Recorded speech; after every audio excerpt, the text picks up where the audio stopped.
नमो तस् भगवतो अरहतो सम्मा संबुद्धस्स। श्रद्धावान धम्म मित्रों, आज हम चर्चा करेंगे बुद्ध वंदना के विषय में। बुद्ध वंदना जो एक गाथा के रूप में है, जो बहुत ही प्रसिद्ध है। सभी थेरावाद जो बुद्ध को मानते हैं, थेरावादी परंपरा अनुसार वो इस गाथा को बोल करके बुद्ध वंदना करते हैं।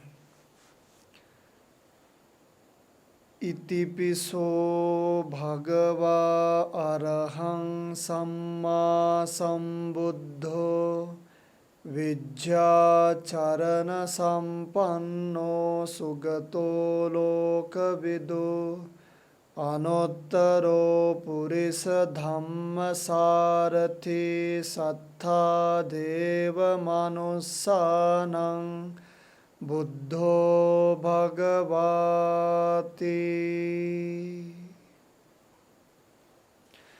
यह गाथा बहुत ही प्रसिद्ध है और इसका अर्थ भी बहुत ही अच्छा है, बहुत ही समझने जैसा है। बहुत ही होशपूर्वक अर्थ लिखा गया है या इस गाथा को बनाया गया है, इसीलिए इसको जानना बहुत ज़रूरी है।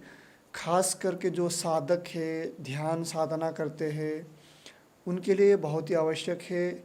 नए स्थान में जाते हैं और वहाँ पे ध्यान का अभ्यास करते हैं तो यह गाथा बोल करके बुद्ध वंदना, धम्म वंदना और संघ वंदना करके आप ध्यान साधना प्रारंभ कर सकते हैं। तो ये गाथा है जो बुद्ध वंदना, इसका अर्थ है इतिपिसो भगवा अरहं सम्मा संबुद्धो। वह भगवान पूर्व बुद्धों की तरह सबके पूज्य सम्यक संबुद्ध। इसमें बताया गया है कि पूर्व बुद्धों की तरह।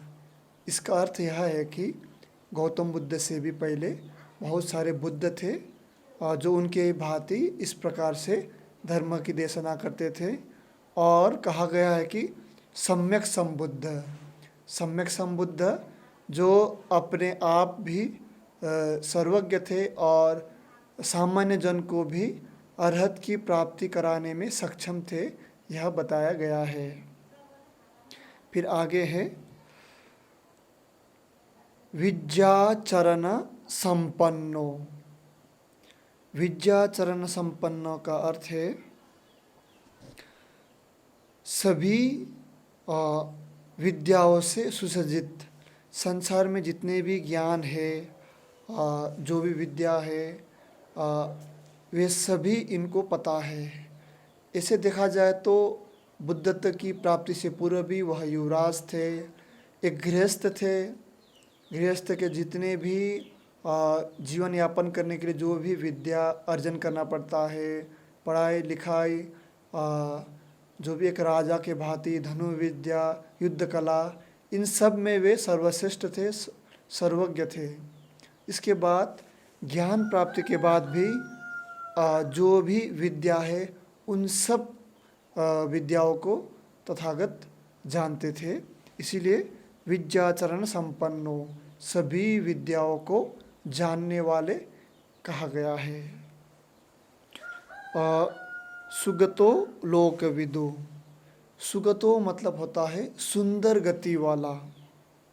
भगवान बुद्ध का जो गति है सुंदर गति है, कोई रुकावट नहीं पैदा कर सकता है। उनका गति सर्वश्रेष्ठ है। उनके गति में कोई द्वेष या कोई दोष नहीं है, इसलिए उनका गति जो है सुंदर गति वाला कहा गया है। क्योंकि वे तो एक अरहत है, सम्यक संबुद्ध है, औरों को भी इसी ओर ले जाने वाला है। इसीलिए उनके गति में, उनके मार्ग में कोई रुकावट ना पैदा कर सकने वाला है। उनके मार्ग को कोई रोक नहीं सकता है, क्योंकि किसी के प्रति भेदभाव, दो मनुष्य ऐसा कुछ नहीं है। सबके प्रति दया करुणा मैत्री है, इसीलिए उनका गति सुंदर गति कहा गया है। आगे है सुगतो लोकविदु। अब लोकांतर के रहस्यों को जानने वाले। बुद्ध इस लोक, परलोक, देवलोक सबको जानते थे, क्योंकि भगवान बुद्ध के ज़्यादातर उपदेशों में बहुत सारे देवी देवताओं का चर्चा मिलता है। वहाँ से देवी देवता आए थे और आके उनसे उपदेश सुने थे। देवी देवता भी मनुष्य से एक उच्च योनि में सब जन्म लेते हैं अपने पुण्य के कारण, लेकिन ये धीरे धीरे उनका पुण्य समाप्ति के बाद मनुष्य योनि या उससे भी नीचे पशु योनि में जन्म लेना पड़ता है। और बहुत ऐसा भी देखा गया है कि जैसे हमारा भी स्वभाव है, हमसे कोई नीचा व्यक्ति हो, गरीब हो, अगर वे धन अर्जन करने लगे या थोड़ा अमीर होने लगे तो हमें द्वेष भाव, जलन का भाव होना शुरू हो जाता है। ऐसे ही देवताएं या हमसे भी जो ऊपर जो भी जीव रहता है, वे कभी नहीं चाहते हैं कि हम भी ऐसा ज्ञान प्राप्त करें, हम भी उनसे ऊपर उठे, हम भी सर्वज्ञ हो जाए, क्योंकि ज्ञान प्राप्ति के बाद सोवान, सगदागामी, अनागामी के बाद हम भी उनसे ऊंचे हो जाते हैं, देवताओं से आगे हो जाते हैं। इसीलिए देवताएं हमसे थोड़ा नफ़रत करते हैं, थोड़ा ईर्ष्या रखते हैं कि हम उनसे आगे निकल जाएंगे।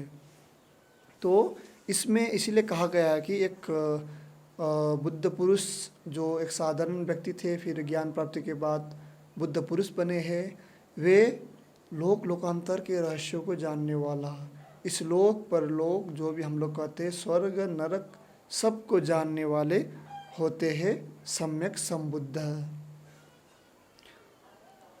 अनुत्तरो पुरुष धम्म सारथी।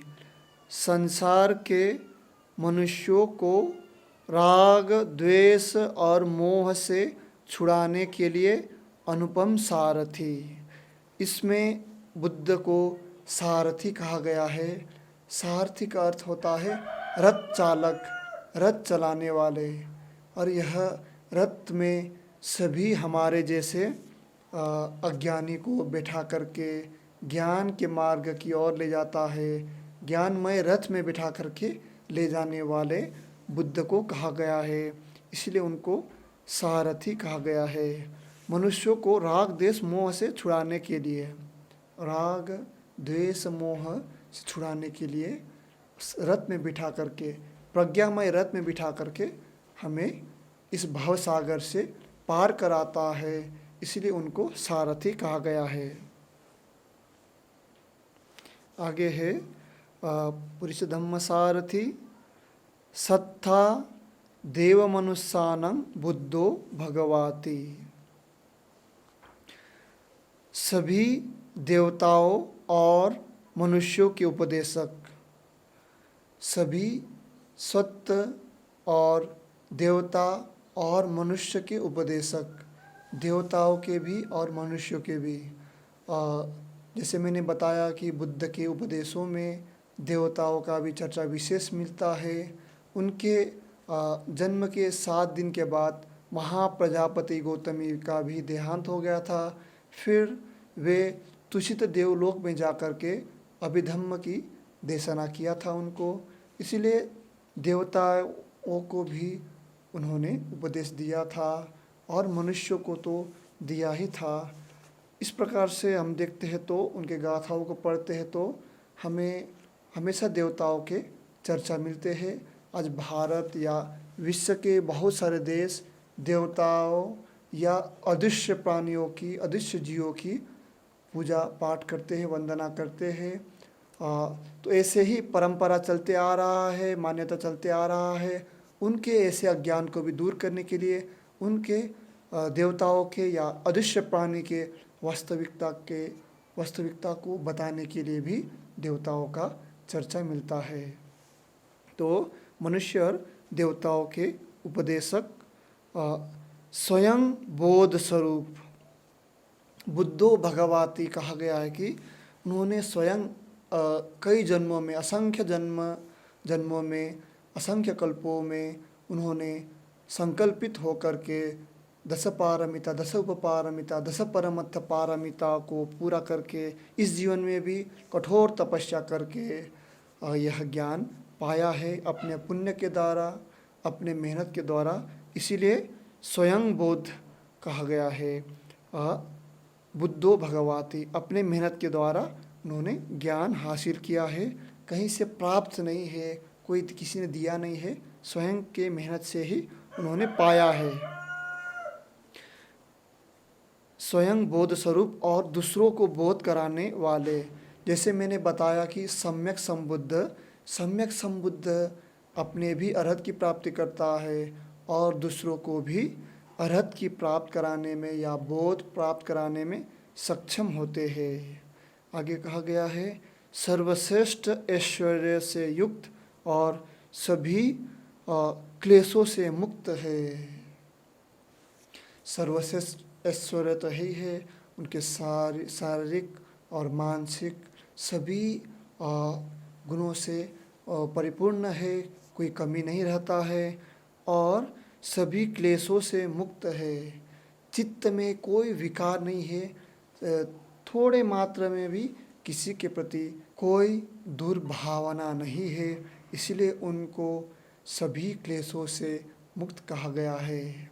तो यह गाथा बहुत ही अच्छा है, बहुत ही सुंदर है। इसमें कोई अज्ञानता या आडंबर भरा शब्द या ऐसा कोई बात नहीं कहा गया है। इसीलिए जितने भी साधक है, यह बुद्ध वंदना है, फिर धम्म वंदना, संघ वंदना, तीनों वंदनाओं को ध्यान करने के पहले और ध्यान करने के बाद आप इसका पाठ अवश्य करें। मेरे साथ इसका अभ्यास आप करें। इतिपिसो भगवा अरहं सम्मा सम्बुद्धो विद्याचरण संपन्नो सुगतो लोकविदु अनुत्तरो पुरुष धम्म सारथि सात्था देव मनुष्यानां बुद्धो भगवति। साधु साधु साधु।